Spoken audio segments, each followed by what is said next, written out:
अब चलिए आगे बढ़ते हैं, रुक करते हैं एक और महत्वपूर्ण खबर का। और कल सेबी ने एक बड़ा फैसला लिया है कमोडिटी मार्केट के लिए। कमोडिटी में क्रॉस मार्जिन को मंजूरी मिली है। इस पर बातचीत करने के लिए हमारे साथ CPAI commodity participants association of India के प्रेसिडेंट नरेंद्र वाधवा इस वक्त हमारे साथ जुड़ रहे हैं। वाधवा जी, बहुत बहुत स्वागत है आपका। पहले तो आप हमारे दर्शकों को ये बताएं कि ये जो लोग ट्रेड लेते हैं, जो रिटेल ट्रेडर हैं कमोडिटी मार्केट में, उनके लिए ये क्रॉस मार्जिन वाली बात किस तरह से फायदेमंद है, उनको किस तरह से इफेक्ट करेगी? धन्यवाद मृत्युंजय जी।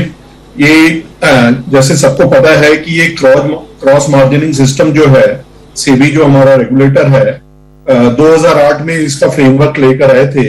इसको डिफरेंट सेगमेंट्स के अंदर इन्होंने over a period of time applicable करा। तो ये क्रॉस मार्जिन क्या है? ये दो रिलेटेड इंस्ट्रूमेंट हैं। अगर उसके अंदर आप पोजीशन लेते हैं तो उसके अंदर एफिशिएंसी ऑफ कैपिटल और एफिशिएंसी ऑफ मार्जिन, उसको ये उसके अंदर इसका फायदा होता है। तो जैसे ये पहले इक्विटी मार्केट के अंदर था, तो कमोडिटी मार्केट में जब से इंडाइसेस आए तो सीपीआई लगातार सेबी के साथ रिक्वेस्ट करता रहा कि यहाँ पर भी क्रॉस मार्जिनिंग की फैसिलिटी दी जाए, बेनिफिट दिया जाए, जिससे कि मार्केट पार्टिसिपेंट जितने भी हैं उनकी कैपिटल एफिशिएंसी हो और मार्जिन जितने उन्होंने दिए हुए हैं उसकी पूरी एफिशिएंसी हो।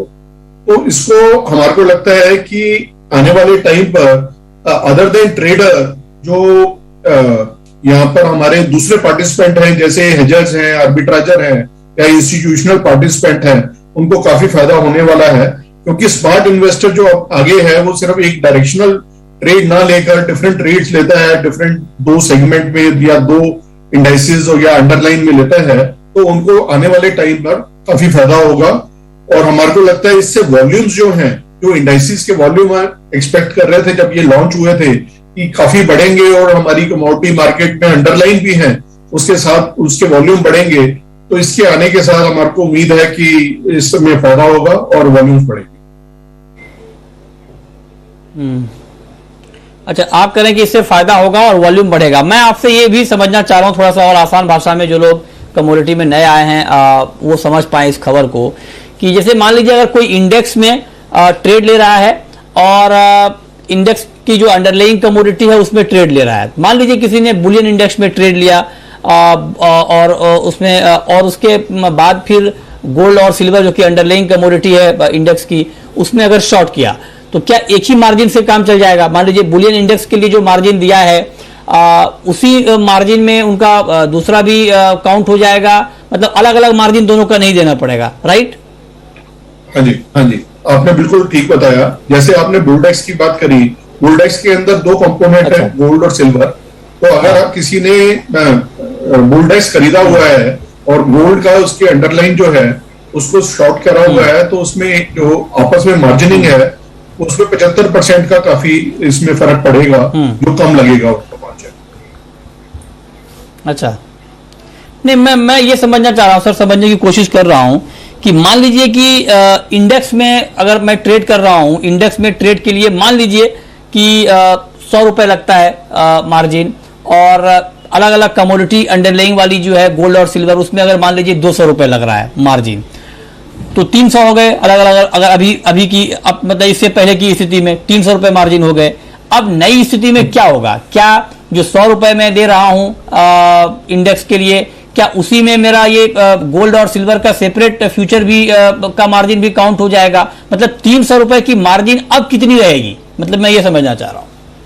हाँ जी, सी मार्जिन का बेसिक पर्पस क्या होता है कि रिस्क मिटिगेशन, जो कि रेगुलेटर ने उसके ऊपर मार्जिन लगाए हुए हैं। जैसे आपने कहा 100 रुपए का मार्जिन है अगर किसी पे इंडेक्स के ऊपर, और 100 रुपए की मार्जिन जो है वो गोल्ड के ऊपर है, तो उनको अगर दोनों पोजीशन रखनी है तो उनको मार्जिन जो है 75% कम लगेगा, 200 की बजाय वो 125। ये 75% का सर क्या हिसाब किताब है? 75% ही क्यों? इसका क्या कैलकुलेशन कैसे किया गया है?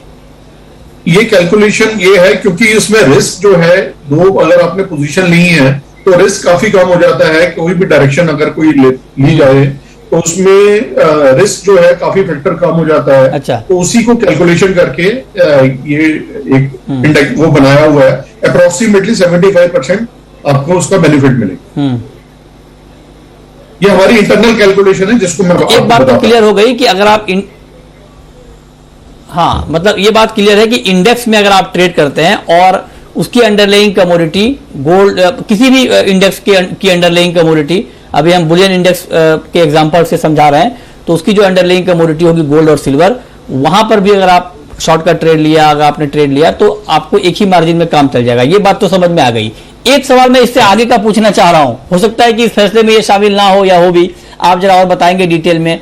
ये तो इंडेक्स के अगेंस्ट वाला ट्रेड हो गया सर, क्या ये इंडिविजुअल कमोडिटी पे भी लागू है क्या? सपोज कि मान लीजिए गोल्ड किसी ने बाय किया और सिल्वर शॉर्ट किया, तो क्या सिर्फ एक मार्जिन से काम चल जाएगा या वहां पर दोनों मार्जिन देना पड़ेगा अगर इंडेक्स की जगह लोग इंडिविजुअल कमोडिटी में ट्रेड कर रहे हैं? तो उसके लिए भी कुछ रूल है क्या सर?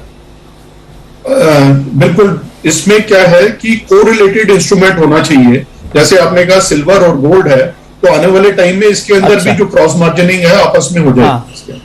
अभी जो इनिशियली है ये इंडाइसिस के साथ है, आने वाले टाइम में जैसे अच्छा, गोल्ड ये बड़ा इंटरेस्टिंग आपने बताया। हाँ, इसी अच्छा। तरह बेस मेटल के तो अंदर सर भी लेकिन जो एग्री में तो base metal दिक्कत का आएगी, क्योंकि एग्री में हर कमोडिटी का पेयर तो है नहीं। हाँ जी। नहीं वादवा जी, आपकी बात तो ठीक है, अभी- गोल्ड सिल्वर में हो जाएगा, मेटल में हो जाएगा, लेकिन एग्री में भी कुछ कॉम्प्लेक्स में हो जाएगा। लेकिन एग्री में बहुत सारी ऐसी कमोडिटी है जिसका पेयर नहीं है। चने के अगर हम एग्जांपल ले लें या व्हीट का ले लें, या कोई और कमोडिटी, तो उसके लिए उसमें क्या होगा सर? फिर वहां तो पूरा पे करना पड़ेगा। हाँ जी सर। तो सेबी में जो ये डिले हुआ है क्रॉस मार्जिनिंग का, क्योंकि यही एप्रीहेंशन थे कि एग्री में कैसे होगा, बट इंडाइसिस में तो ये वाली चीज आ जाएगी। और मेटल के अंदर भी जैसे आपने कहा कि सिल्वर ठीक है। गोल्ड के अंदर हाँ। या बेस मेटल में इसका आ जाएगा।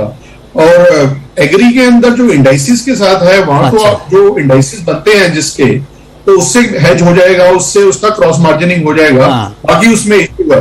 तो हमारा कहना यही था कि जहां पर हो अच्छा। सकता है वहां पर बेनिफिट दिया जाए, फिर आने वाले टाइम में जैसे वहां कर होगा, रहे हैं। उसको देखें। हाँ